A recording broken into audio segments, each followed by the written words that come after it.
شاہ صاحب، میں پروگرام کا آغاز آپ سے کروں گا۔ اسلام درختوں کی اہمیت کے بارے میں ہمیں کیا کہتا ہے؟ قرآن و سنت ہماری کیا رہنمائی کرتا ہے؟ بسم اللہ الرحمن الرحیم۔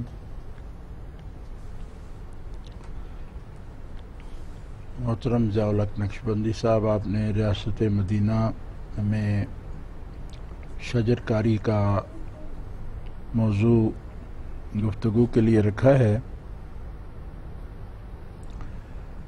نباتات اللہ تعالیٰ کی مخلوق ہیں اور اس کی اللہ تعالیٰ جل شانہ نے ہزاروں نہیں بلکہ لاکھوں اقسام نباتات کی پیدا فرمائی، ماشاءاللہ۔ اور زمین اللہ تعالیٰ نے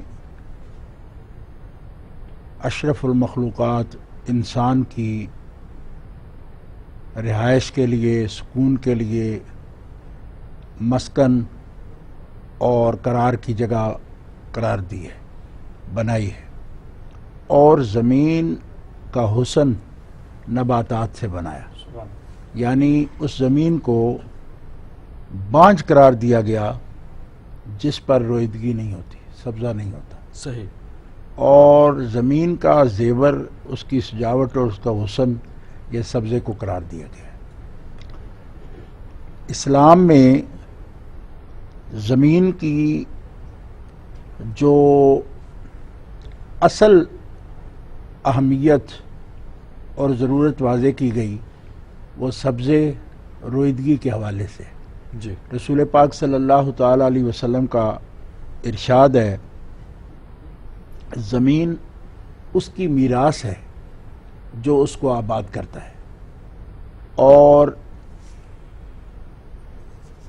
اس کو زمین اگر کسی کا ذاتی قطع اراضی کسی کی ملکیت ہے تو نبی کریم علیہ الصلوۃ والسلام کا فرمان ہے کہ اس کے لیے چاہیے کہ اس کو کاشت کرے، فَلْيَزْرَعْهَا، اس کو کاشت کرے، اور اگر وہ اسے کاشت نہیں کر سکتا تو فَلْيَمْنَحْهَا، پھر کسی دوسرے کو دے دے جو اس کو کاشت کرے، اور اس کا کرایہ اس سے وصول نہ کرے، اللہ بلکہ اس کو آباد کرنے دے، اور جب تک وہ اس کو آباد کرے یہ اس سے کچھ بھی وصول نہ کرے، اور جب زمین آباد ہو جائے تو چاہے تو اس اپنی زراعت میں اس کو شریک کرے، یعنی اپنے ساتھ شریک کرے کہ وہ اس پر راضی ہو کہ وہ اس کی زراعت ہی کرے گا اور اس سے نفع حاصل کرے گا اور مالک کو بھی اس میں سے دے گا، تب بھی اس کے لیے درست ہے۔ لیکن اگر آباد کرنے تک اس میں سے جو کچھ حاصل ہو وہ آباد کرنے والے کو دے دے، اور اگر وہ زمین کو واپس اپنی میراث کو لینا چاہتا ہے تو لے سکتا ہے۔ لیکن زمین کو کاشت کرنا، اور کاشت کے ساتھ پھر خاص طور پر درختوں کا یا پودوں کا، تو یہ ایک خاص حصہ ہے آپ نے جس کو گفتگو کے لیے موضوع بنایا ہے۔ جی، اس میں یہ ہے کہ درخت جو ہے وہ اس کی کئی اقسام ہیں، مثلا پھلوں والے پودے ہیں، درخت ہیں جو جن پر پھل آتا ہے، کچھ درخت وہ ہیں جو ان کے لیے سایہ وہ دیتے ہیں، پھل نہیں دیتے، اور پتے ان پر گہرے ہوتے ہیں جن کی وجہ سے ان سے انسان اور جانور سایہ حاصل کرتے ہیں۔ کچھ درخت ایسے ہیں جو صرف زینت کے لیے ہیں، خوبصورتی کے لیے۔ ان تمام درختوں کی اپنی اپنی اہمیت ہے۔ حد یہ ہے کہ رسول اللہ صلی اللہ تعالیٰ علیہ وسلم نے سب سے اعلیٰ وصف جو ایک انسان کے پاس ہے وہ ہے وصف ایمان۔ رسول اللہ صلی اللہ تعالیٰ علیہ وسلم نے ایمان کو بھی کمثل الشجر فرمایا کہ مومن کے ایمان کی مثال درخت کی مثال ہے۔ اچھا، واہ۔ اور جس مجلس میں آپ نے یہ فرمایا اس میں بطور تجسس طلباء میں یا جو آپ کے حاضرین تھے صحابہ اکرام علیہم رضوان، ان کے لیے بطور تجسس یہ فرمایا کہ کیا تم جانتے ہو وہ کون سا درخت ہے جس کی ایمان سے مثال ہے؟